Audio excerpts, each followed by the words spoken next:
Hi, this is Scott Garibay, and today we are going to talk about Dungeons and Dragons, and we're going to continue talking about Vecna, Eve of Ruin, and we are moving on to Chapter 7, the the Tomb of Wayward Souls.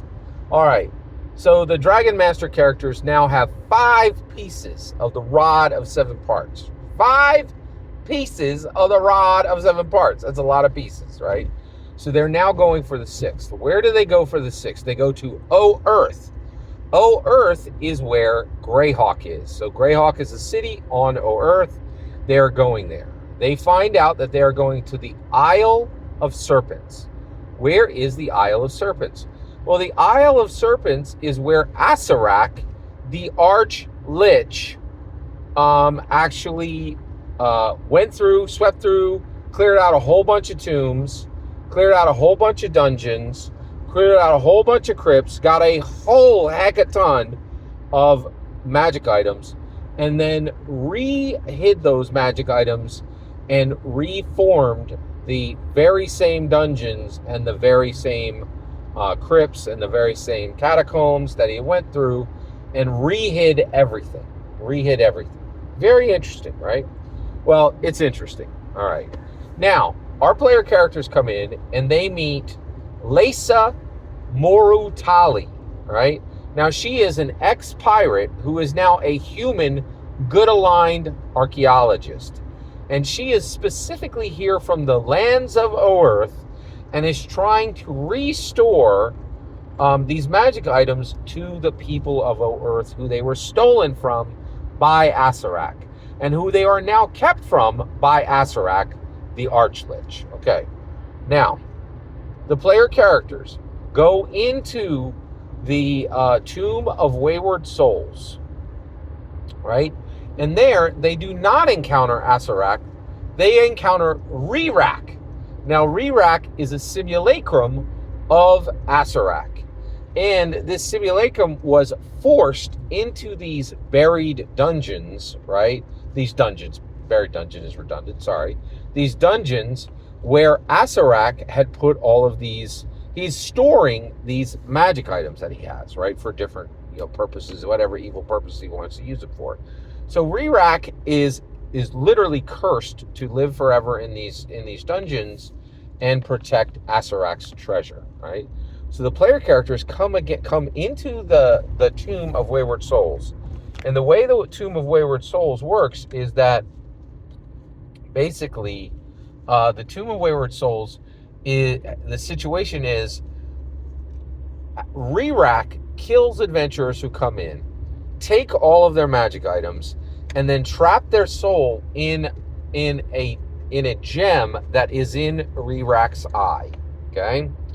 Now, this gem that is in Rerak's eye, it holds the souls for 24 hours, and then the souls are permanently sent to Acerak to fuel his Archlich eternal state, right? And once they go into Acerak, it's going to be even harder to get them out, harder to free them.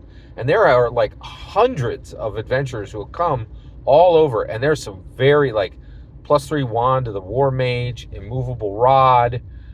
There's some really robe of stars. There are very high, very powerful, very famous magical items here. And at this point, these characters are now 17th level. 17th level, right? This is extremely powerful. And they are really, and this is exactly how I played Dungeons & Dragons when I was in high school. We were just collecting magic items left and right and getting the big stuff and really using it to throw down on every monster in the monster manual, right? And this is very a return to old school Dungeons & Dragons. But the cool thing is you don't need old school games. You don't need old school creators.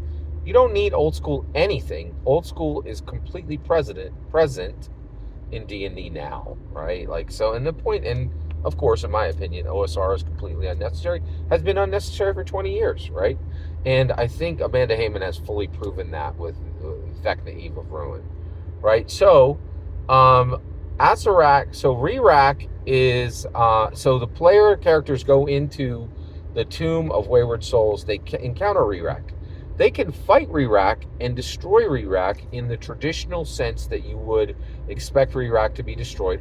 Or they can realize Rerak really despises Acerak because he's trapped him in this dungeon and made him protect his treasure for an extremely long, uncomfortable, really unnecessary amount of time, right?